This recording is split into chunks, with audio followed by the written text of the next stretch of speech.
Magandang araw po sa inyo.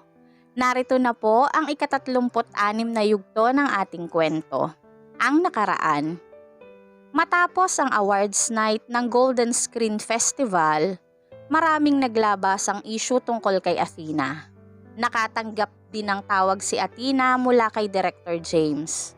Nag-aalok ito sa kanya ng tulong, subalit may kapalit. Athena have to sleep with him. Sa oras na pumayag si Athena, agad itong magpapadala ng flight ticket at sa sandaling makasakay na siya ng plane, ay may tao itong uutusan upang magbigay ng statement na walang kinalaman si Athena sa lahat ng mga nangyari sa gabi ng awards night. Inaasahan nito na papayag si Athena sa kagustuhan niya, subalit agad na tumanggi si Athena sa gusto nitong mangyari. At sa huli, ay nagbanta pa ito kay Athena na bilang na ang mga araw nito sa industriya. Sa kabila ng mga akusasyon at intrigang lumabas laban kay Athena ay nanatiling nakasuporta sa kanya ang magaling at respetadong direktor na si Director Bobby. Sa isang interview ay walang pag-aalinlangan nitong pinabulaanan ang mga isyong lumabas tungkol kay Athena. Naniniwala itong hindi kayang gawin ni Athena ang mga ibinibintang sa kanya. Pati ang mga direktor na naging taga-suporta ni Stella ay nagpa-interview din.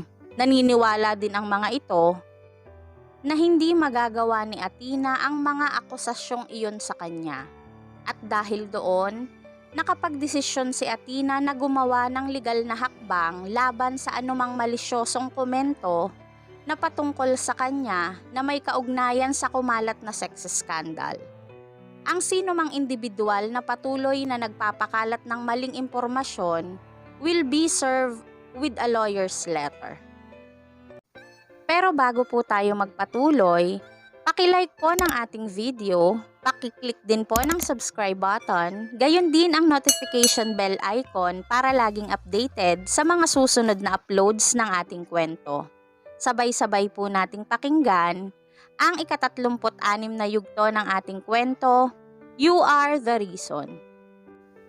Sa gitna ng kaguluhan sa entertainment industry dahil sa mga pangyayari sa katatapos lamang na awards night, isang press conference naman ang inihanda ng San Miguel Media Entertainment para sa bagong movie na pinuproduce ng kumpanya. Ang general manager ng kumpanya ay nagpahayag ng kanyang saloobin on behalf of the company. Sinabi nito na naniniwala silang walang kinalaman si Athena sa lumabas na sex scandal at ito ay inosente. Sa industriyang ito, ang tamang publicity stunt ay talagang makakatulong para sa exposure ng isang artist. But if the publicity is untrue or falsely asserted, then it would only bring harm to the artist, him or herself. Mula sa pananaw ng kinikilalang entertainment agency, umaasa kami at hinihiling namin sa publiko na mas mag-focus sa kung ano ang mga nagawa ng artist na ito sa industriya sa halip na husgahan ito. Ang lahat ng mga nababasa at naririnig nyo sa balita ay pawang mga aligasyon pa lamang at hindi pa napapatunayan. Maaaring mailigaw kayo ng mga aligasyong ito. He was trying to say that Athena's involvement in the sex scandal was just an allegation at walang matibay na ebidensya na makakapagpatunay na talagang sumiping si Athena sa direktor. Nang dahil lamang sa pagbanggit ni Stella ng pangalan ni Athena, nang ilabas nito ang naging kasunduan sa pagitan ni Sander at ni Director James, ipinagpalagay na kaagad ng publiko na may kinalaman si Athena doon. In fact, wala namang matibay na ebidensya tungkol doon. Maraming tao ang kumwestiyon sa naging pahayag na iyon ng San Miguel Media Entertainment. Naging mainit ang mga argumento sa internet. Tama.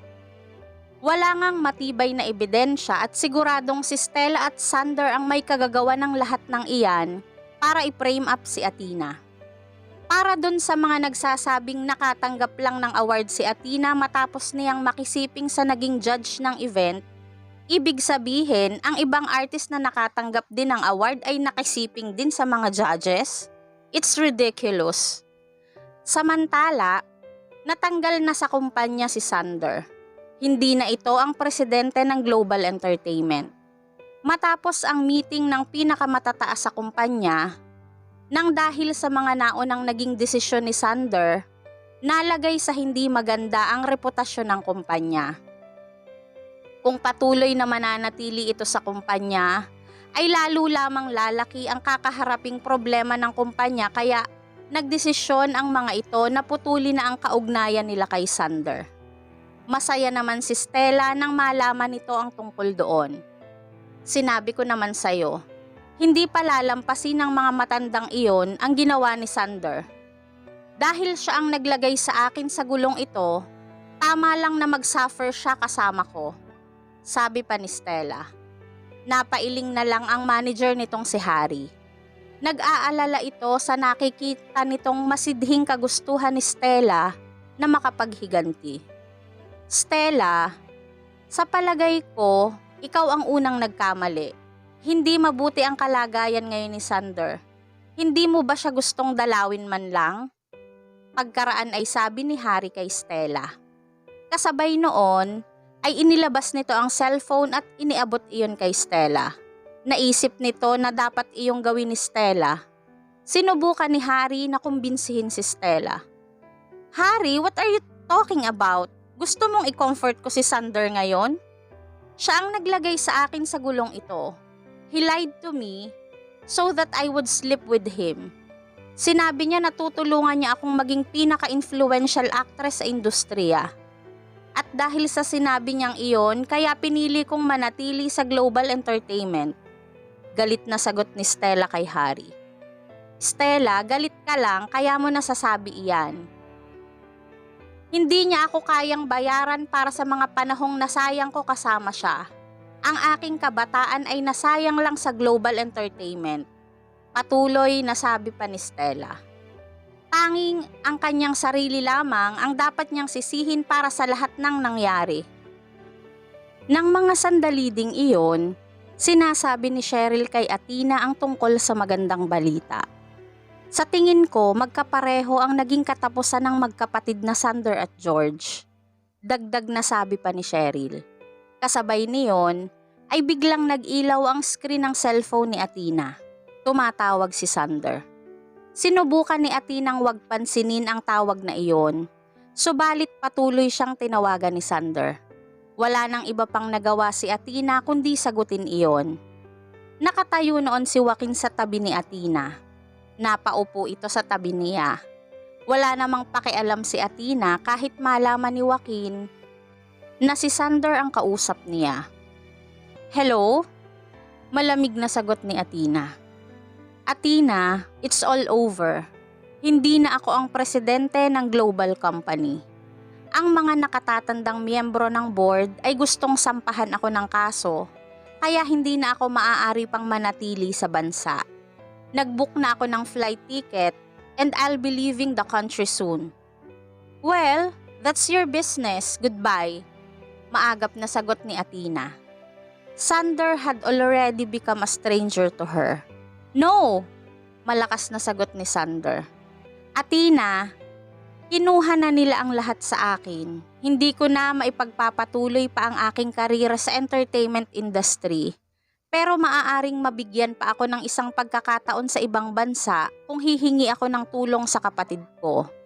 Patuloy na sabi ni Sander. Napakunot-noo si Athena. Hindi niya maintindihan kung ano ang dahilan ng pagtawag na iyon ni Sander. Athena, alam kong hindi rin maganda ang nangyayari sa iyo ngayon at siguro ay pagod ka na rin sa pagharap sa mga intriga na mag-isa sa simula pa lang ng pagbalik mo sa industriya. Pero hindi na mahalaga iyon. Maaari kang sumama sa akin. I don't care whether you have cheated on me or not. I can pretend that nothing has happened before. Humugot ng isang malalim na buntong hininga si Athena. She was shocked after hearing what Sander had said. Ang kapal naman ng mukha nito para masabi iyon sa kanya. Nalito yata ito kung ano ang tama sa mali. Athena, bakit hindi ka sumasagot? Wala na akong sapat na oras, nasan ka ba ngayon? Susundiin kita. Dagdag pang sabi nito. You are more shameless than I thought. Pagkaraan ay malamig na sagot ni Athena. I've never betrayed you before. At isa pa, ikaw ang naglagay sa akin sa gusot na ito dahil sa mga pansarili mong kagustuhan.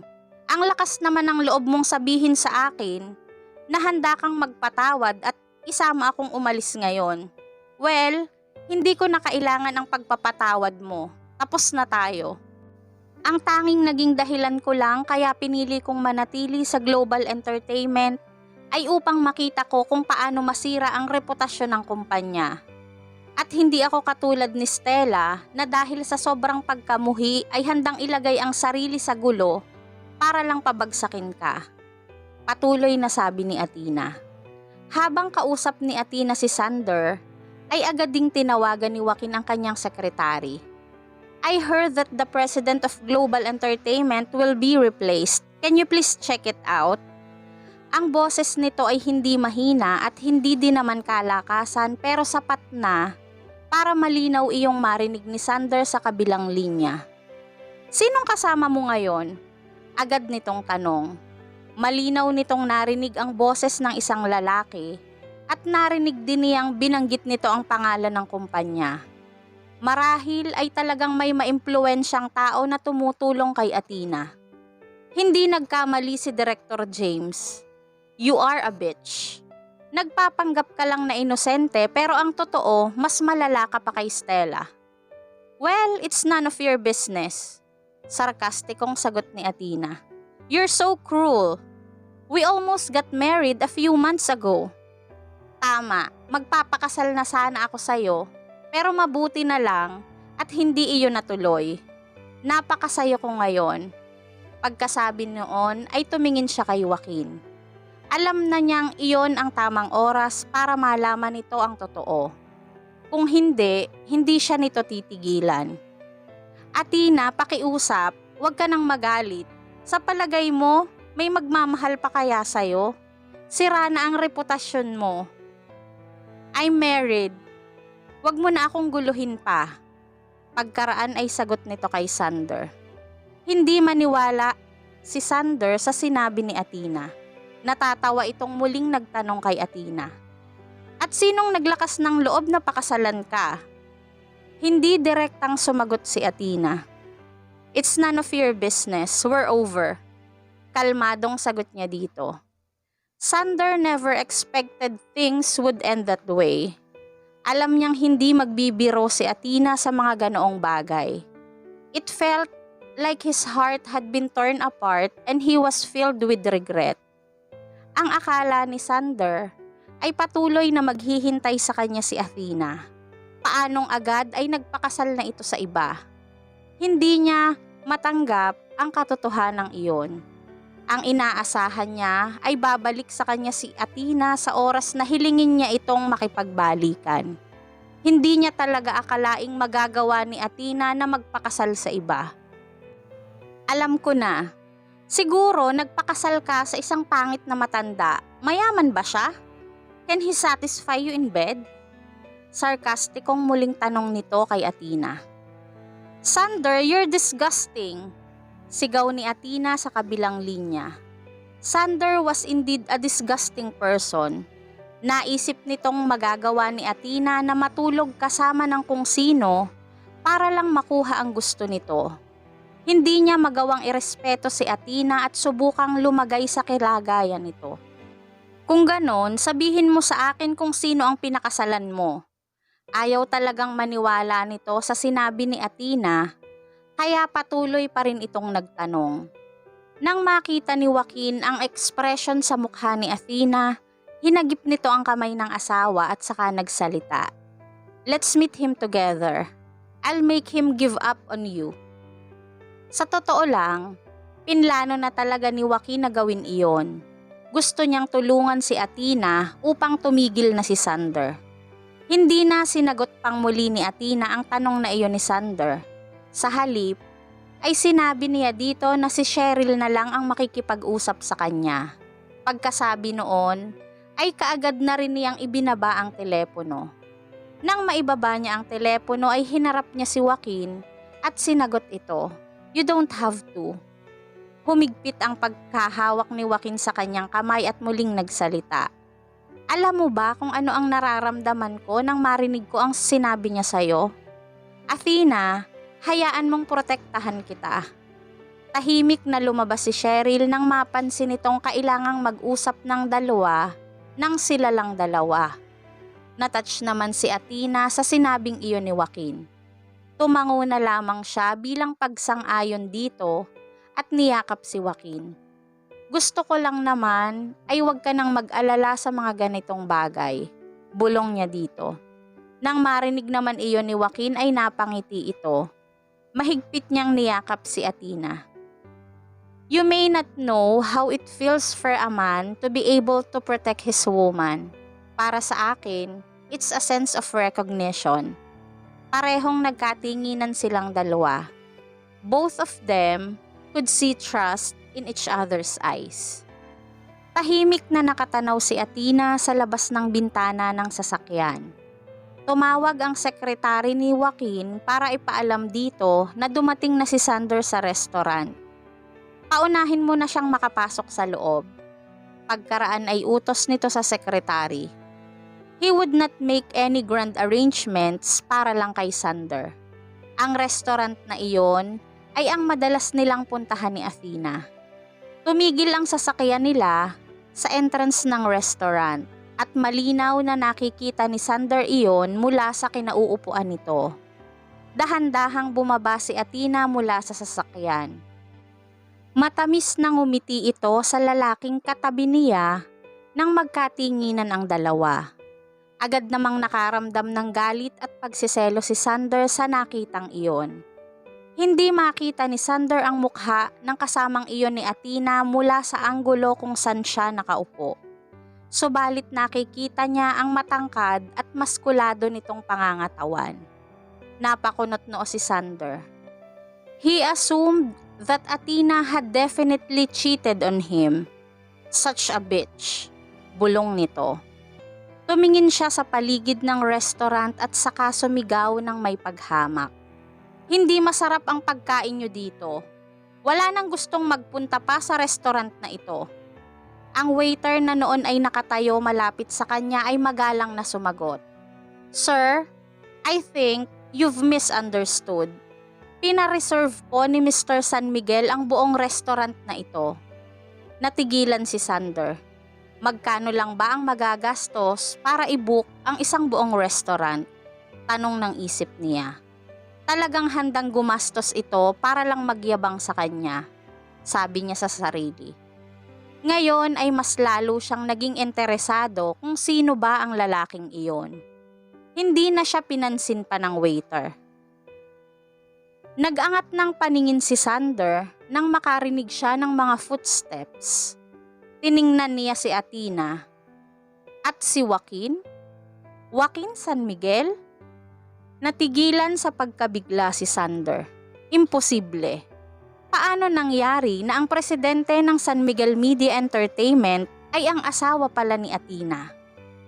Kung hindi ito ang asawa ni Athena, bakit kasama nitong lumabas si Athena sa sasakyan nito at napaka-natural lang para rito kung hawakan at alalayan si Athena?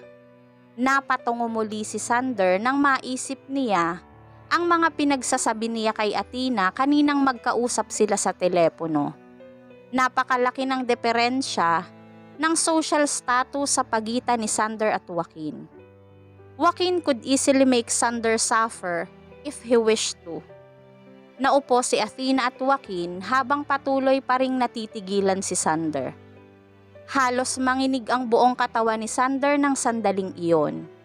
Nanatili siyang nakatungo. Hindi niya magawang tumingin sa mga ito. "Please serve the dishes." Pagkaraan ay sabi ni Joaquin sa waiter na naroon. "Right away, Mr. San Miguel." Agad namang sagot nito kay Joaquin. Masuyo munang tiningnan ni Joaquin si Athena bago muling nagsalita. Itinuon ni Joaquin ang tingin kay Sander na noon ay nakaupo malapit sa kanya. Narinig kong gusto mo daw akong makilala, Mr. Sander. Malamig na sabi nito kay Sander. Saglit na huminto sa pagtibok ang puso ni Sander. Gusto na niyang bawiin ang lahat ng kanyang sinabi kay Athena.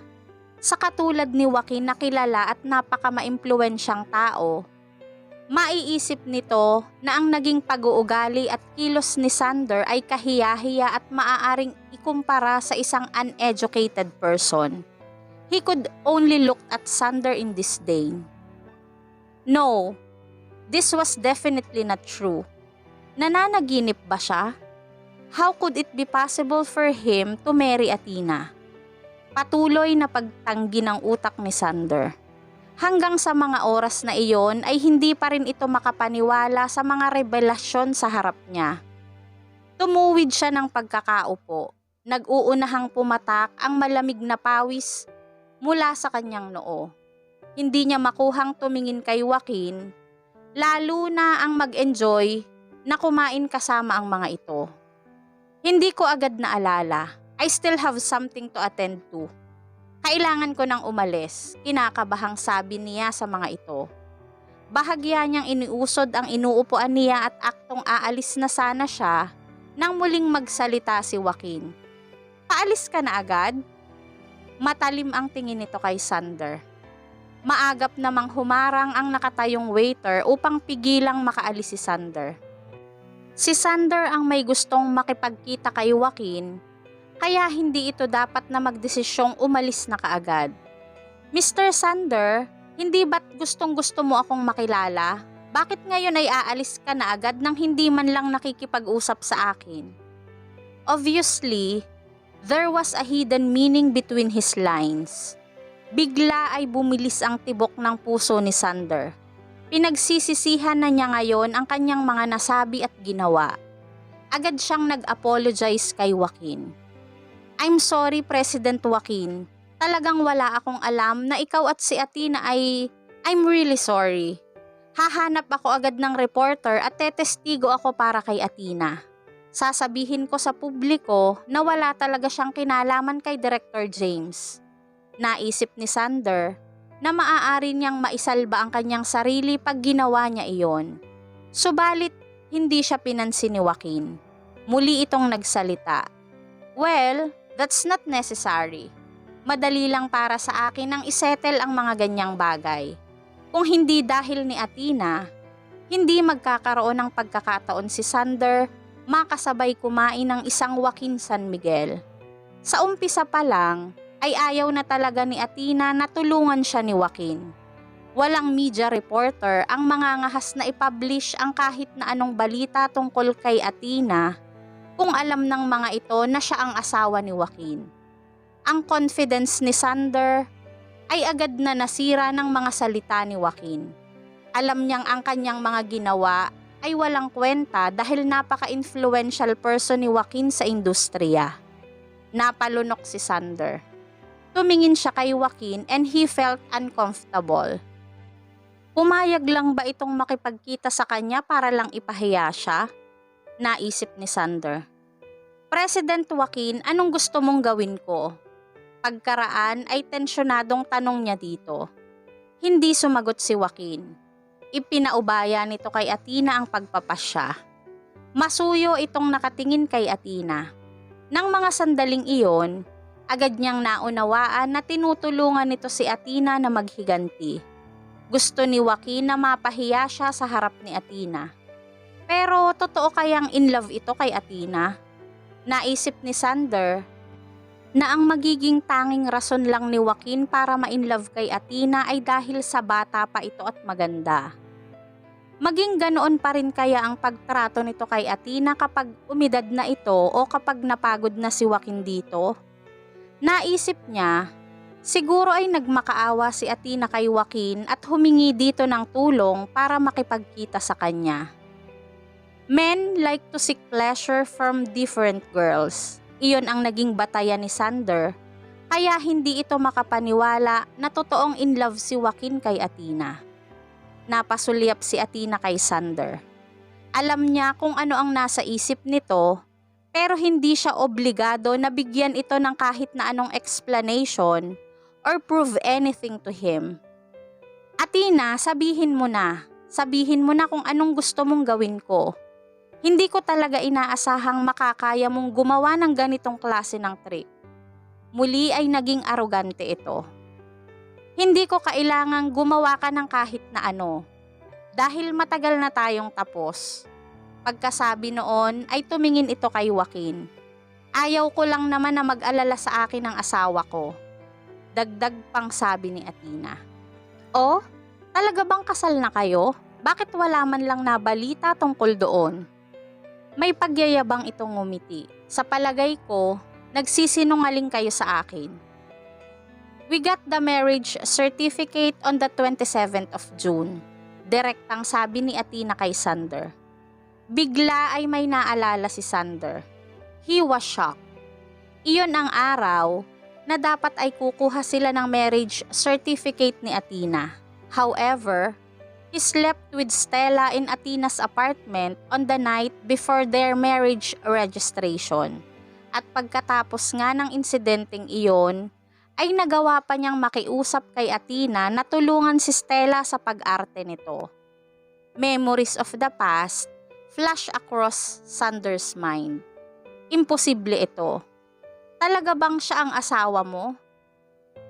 Bakit hindi ako humiling na tulungan niya ako? Pagpapatuloy ni Athena sa tanong sana ni Sander. Naisip ni Athena na nakakatawa ang tanong na iyon. Simple lang, I don't want him to waste his time on a bastard like you. Malamig na sagot dito ni Athena. Nang mag-umpisa ng magsalita si Athena, saka lang na-realize ni Sander kung gaano siya kaliit at kaignorante kumpara sa mga ito. Nasaktan ang damdamin ni Sander nang marinig nito ang sinabing iyon ni Athena. Hindi kailanman iko-consider ni Athena ang kanilang naging relasyon bilang madilim nitong nakaraan. Naisip niyang hindi na iyon karapat-dapat pang banggitin. Ngayon ay nauunawaan na ni Sander ang lahat ng nakita niyang pagbabago sa kilos at attitude ni Athena para sa kanya. It turned out that he had been living in his own imagination all this while. Akala niya ay hindi mabubuhay si Athena na wala siya. Hindi niya inakala na siya pa ang magmamakaawa kay Athena para manatili sa tabi niya. Subalit imposible na para kay Athena na mainlove pang muli sa kanya. She had a better man to take care of her now, and it was a man that he could never be compared with. Hindi ko talaga inaasahan na magpapakasal ka. Hindi ko naisip na kayong dalawa ay hindi na nito na ituloy pa ang sasabihin. Sa nakikita niya ngayon, naging masaya ang mga ito matapos na maikasal. Naniniwala siya ngayon that pure love did exist in this complicated industry. Handang gawin ni Joaquin ang lahat para kay Athena. He was 10 times or even 100 times better than Sander. Akala ko katulad ka din ni Stella. Inakala ko na kaya mong i-give up ang kahit na ano para lang maging sikat at para makakuha ng award. Nagkamali ako, Athena. 20 minutes ago, iniisip ni Sander na luluhod si Athena at magmamakaawa para patawarin niya. Subalit siya ang talunan sa huli. Gusto kong manalo ng award at makilala ng mga tao, pero gusto kong makamit yon on my own. Hindi ako kailanman gagamit ng maruming paraan para lang makuha ang gusto ko. Talaga namang may karapatan si Athena na sabihin iyon. Pinaghirapan nito upang maging best actress sa industriya. At kahit na nga ngayong asawa na nito si Joaquin San Miguel, subalit hindi pa din nito ine-expose ang relasyon nila sa publiko. Hindi ginamit ni Athena ang relasyon niya kay Joaquin para tumaas ang exposure niya sa publiko. Dahil mas gusto niyang magtrabaho at paghirapan ang lahat ng gusto niyang ma-achieve at makatanggap ng papuri at pagkilala mula sa publiko ng may dignidad. Muling tumingin si Sander kay Athena at tumayo. Athena, asawa mo si Joaquin. Marahil ay may isang taong gustong-gusto ka at gagawin ang lahat para sa'yo. At yan ang dahilan kaya ka nakatanggap ng award sa nakaraang awards night. Nakatanggap ka ng award dahil ikaw ay asawa ni Joaquin. Nang marinig iyon ni Athena, she was very disappointed. Hindi niya inaasahan na mamaliitin siya ng ganoon ni Sander. Iilang tao lamang ang nakakaalam ng tungkol sa pagpapakasal namin ni Joaquin. Si Cheryl, si Carla, at ikaw. Muli ay natigilan si Sander sa sinabing iyon ni Athena. Why didn't you make use of your marriage? Muling tanong nito. Sander was shocked. Are you stupid or am I crazy? Dagdag pa nitong tanong. Everyone has their own choice. Marahil ay iba ako sa iyo at kay Stella. Mas gusto kong makita na nasusuklian ang mga pinaghirapan ko. Well, siguro nga ay hindi mo maiintindihan ang ganoong pakiramdam. Pero umaasa akong magiging sekreto pa rin ang tungkol sa kasal namin ni Joaquin. Sander had completely lost. Nasaktan siya nang makita niya si Athena in a harmonious relationship with Joaquin. Hindi niya inakala na maha-heartbroken siya nang dahil ni Athena. Si Stella ang sumira ng kanyang reputasyon at nang dahil nga doon ay mapipilitan siyang umalis ng bansa dahil ng mga kasong maaaring isampa ng kumpanya laban sa kanya. Gayunpaman, isang napakahalagang aral ang itinuro ni Athena sa kanya. Nasabi ko na ang mga gusto kong sabihin. Umaasa akong hindi mo na ako guguluhin pang muli, and I also hope that you will live a good life in the future. Tapos na tayo. Pagtatapos ni Athena sa usapang iyon. Muli ay nadurog ang puso ni Sander nang makita niyang umalis na si Athena kasama si Joaquin. Ano ba ang nagawa niya at nawala sa kanya si Athena? Gayunpaman, wala na rin namang silbi kung magsisiman siya ngayon. Lumabas siya ng restaurant na iyon nang wala sa sarili. Pagkaraan ay nag-send siya ng text message kay Athena. Hindi magiging madaling kalabanin si Director James. Isesend ko sa iyo ang mga recordings nilang dalawa ni Stella. Sana ay magamit mo ang mga iyon.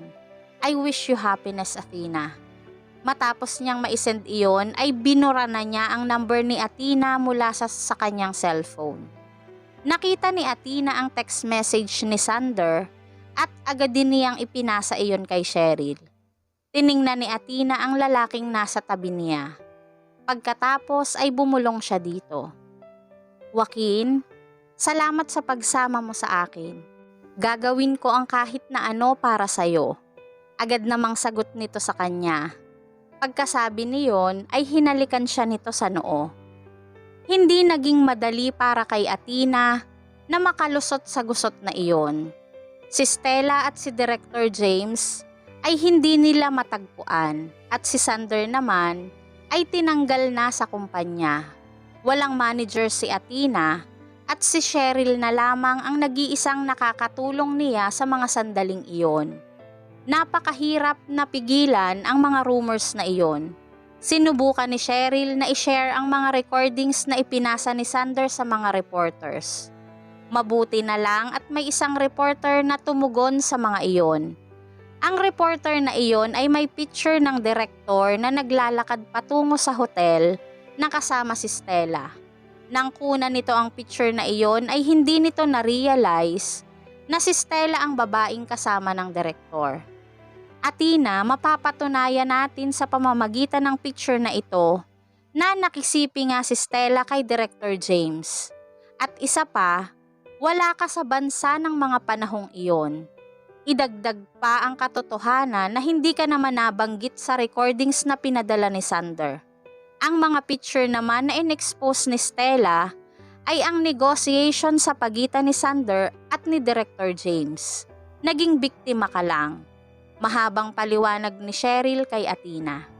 Tama, agad namang sagot ni Athena. Pagkasabi noon ay nag-isip ito. She felt that she had missed something. Nang mga sandaling iyon, dumating ang sekretary ni Joaquin. Mrs. San Miguel, may gaganapin pong press conference ang mga judges at organizers ng Golden Scream Festival at 2 o'clock in the afternoon. Pinapunta po ako dito ni President Joaquin para sunduin kayo. Mabilis na nagpalit si Athena ng isang casual clothes at nagmamadaling umalis kasama si Cheryl patungo sa venue ng presscon. Ano kaya ang susunod na mangyayari sa tagpong ating iniwan? Tungkol kaya saan ang gaganaping presscon na iyon at kinailangang dumalo pa ni Athena doon? Sana po ay samahan ninyo akong muli sa susunod na yugto ng ating kapanapanabik na kwento. At bago po ako tuluyang magpaalam, ako po ay magsha-shoutout ng kaunti lamang. Ayan. Shoutout po kay Ma'am Leia A. Bersoto, Ma'am Mirna Catonina, Miss Evelyn Togonon of Dubai, Sans OFW Vlog, Ma'am Maria Candelaria Santos, shoutout po. Ma'am Fe Maligonlina, shoutout po sa inyo. Ma'am Margarita Lagumbay, Maribel Pe, shoutout po. Ma'am Marcia Pasutan, Nicomeda Atihera of from UAE, ayun, shoutout po sa inyo dyan sa UAE. Marisa Detoito, shoutout po Ma'am Marisa. Ma'am Nelly Galo of Canada, hello po, shoutout po sa inyo.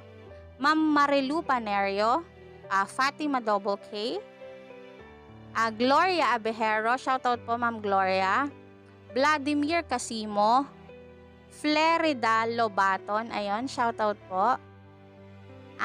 Rosalina Kuray, shoutout po sa inyo. Merlin Soria, Ma'am Merlin, shoutout po. Kiel Vlogs, Maria Candelaria Santos, Ma'am Naranjulus, shoutout po sa inyo, Ma'am. Sino pa ba? Ayun. Sir Benny Yaon, ayun, shoutout po. And Ma'am Emeria Sobiaco, ayun, shoutout po sa inyo. Ma'am Harna Baduli, Ma'am Esther Ordanisa. Okay. Shoutout din po kay Sir James Peter Judilia, Ma'am Jen Naral, Ma'am Teresita Arevalo, Luisita de la Cruz, Maryzel Varona, ayun, shoutout po. Ma'am Shirley Nueles, Ma'am Edita Capiendo, Ma'am Rowena Menidal, shoutout po sa inyo. Ma'am Edna Galvez, shoutout po. Ma'am Andrea Jeva, Ma'am Mirna Balin, Ma'am Senaida Bordeos, ayan, shoutout po. Ma'am Yolanda Batal, shoutout po sa inyo. Ma'am Adi Gorin, sino ba? Maricar Yasay, ayun. Madam, salamat sa upload. Ayun, pa-shoutout po, ayun. Ma'am Maricar Yasay, ayun, shoutout po sa inyo, Ma'am Maricar. Ma'am Nympha Tolentino, Ma'am Nemia Katig, Janice Lunhas from Qatar, ayun, sa mga kababayan po natin dyan sa Qatar, shoutout po sa inyong lahat. Ma'am Elsa Dishman of USA, ayun, Ma'am Elsa, shoutout po sa inyo and to your family from USA, ayun. Ma'am Ronilyn Bacorayo, Sir Joel Kapili, ayun, salamat po sa sa patuloy na pagsuporta sa aking channel, ayun. Buayni Storyang Pantasya, ayun, shoutout po sa inyo. Bernadette Pia, Rosel Gabawa, Jamela Dumasil, Luwinia 2020 from Saudi Arabia, ayan. Ma'am Jean the Best from England, Medang Sahi, ayun, shoutout po. Glenda Batane, shoutout Ma'am Glenda. Ma'am Rose Jimenez, shoutout po. Ma'am Gloria Tagos, ayun, shoutout po sa inyo from Kuwait, ayun. Ma'am Daisy Machitar, Miss Sapphire, ayun, shoutout sa iyo, Miss Sapphire. Emeline Bantilio, Ma'am Emeline, shoutout po. And Ann Yanubam, ayun, shoutout po sa inyo, Ma'am. Ma'am Agnes Catamora and Atikra ang Tanan, ayun, shoutout po sa inyo. Ma'am Angelita Rehis, shoutout po, ayun. At maraming salamat po sa patuloy pong pagsubaybay sa aking munting channel, ayun. At bago po ako tuluyang magpaalam, nais ko pong mag-iwan ng aking quote of the day. Once you become fearless, life becomes limitless. Maraming salamat po sa pakikinig. Keep safe everyone, and God bless.